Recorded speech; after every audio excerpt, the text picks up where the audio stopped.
Hello, Seiiti Arata. You need to learn how to forgive. The memory of that person who did something bad to you in the past keeps hurting you, and that is why you have been carrying resentment and sorrow for years. But if that person hurt you so bad that you haven't been able to forgive them yet, I'll tell you something you need to hear. It is you who deserves to forgive the other person. Now relax, I'll explain.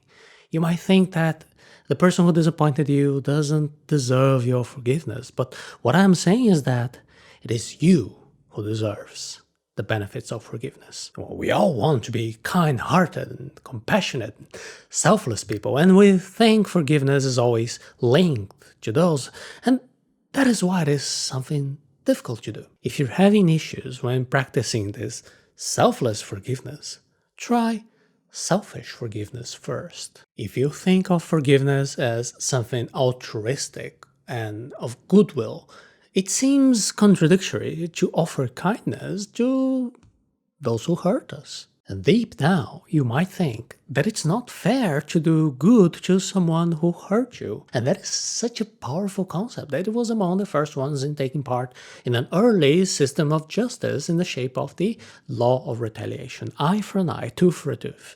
That is, because of the desire for retribution and revenge, it seems that it's not right to forgive an unfair action. Nevertheless, if we don't forgive, we are at the risk of constantly dwelling on the anger from the past. So instead of thinking about forgiveness as a selfless action, I suggest you to change the way you think about it. Altruism means putting someone else first. If you're feeling resentment, you need the opposite first. Instead of putting someone else first, put yourself first. And what is that called? Selfishness. The opposite of altruism is selfishness. You can practice forgiveness in a selfish way, and who knows if you will be able to later at a certain point practice altruism when you're feeling better. Selfish forgiveness doesn't benefit the other person necessarily, but it does improve your own quality of life. Selfish forgiveness helps you to find more happiness in your daily life. Let's see how to do that by analyzing 3 common misconceptions about forgiveness. If you're confusing forgiveness with reconciliation, you might be afraid of the abusive situation happening again. Dr. Robert Enright has written several books about the effects that forgiveness has on our minds, and he studied forgiveness for decades. And he came to the conclusion that people are not capable of forgiving because they are afraid about that situation happening all over again. Makes sense, right? For example, imagine an old friend of yours from school who made fun of you in public. You both had let's say, a good relationship, but that action hurt you deeply back then. So after a while, you've dwelled so much about that moment that you start thinking you might be able to forgive that person for the sake of the good times that you had together when you were both younger. But then you're afraid that he might do it again. And since you don't want to be made fun of in public again, you will have a hard time forgiving them. This situation is very common. This is the first of the 3 misconceptions about forgiveness. People can't forgive because they confuse forgiveness with reconciliation. Forgiveness is a virtue that comes from within and only depends on you. You basically decide to be good to someone who hurt you. And that feeling comes from empathy and compassion towards the other person despite the offense. Now, reconciliation happens when you forgive and you take one more step. You decide to trust them again. Reconciliation depends on both people. You can't reconcile with someone who doesn't want to resume the trust. You can decide to forgive and reconcile with that person trying to reestablish the trust that you had before, or you can decide to forgive but not to reconcile. In this way, you keep living your life free from the grief from the past, but not exposing yourself to the offender again. Forgiving shouldn't be seen as an obligation. Forgiveness is a way of freeing yourself from a negative past. The second misconception about forgiveness is to see forgiveness as an obligation, as a burden, like a second suffering. This misconception causes criticism towards psychologists who use therapy based on forgiveness.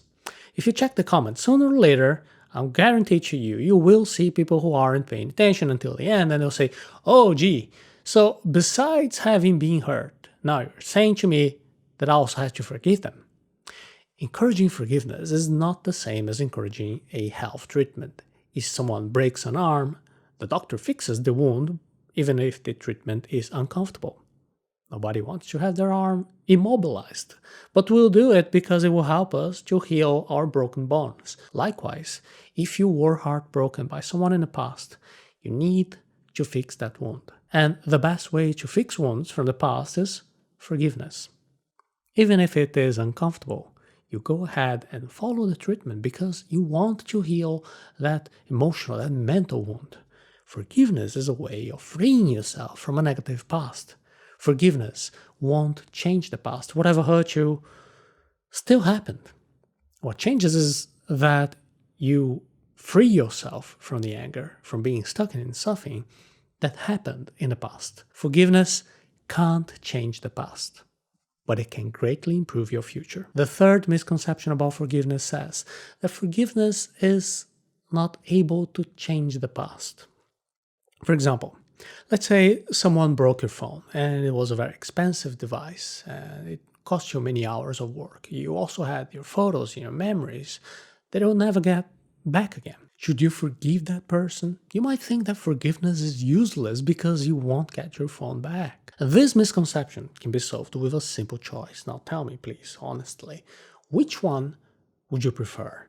Number one, living for the rest of your life unable to get your phone, unable to get your memories back, and also living with anger towards the person who broke your phone, and allowing that anger to disrupt your life.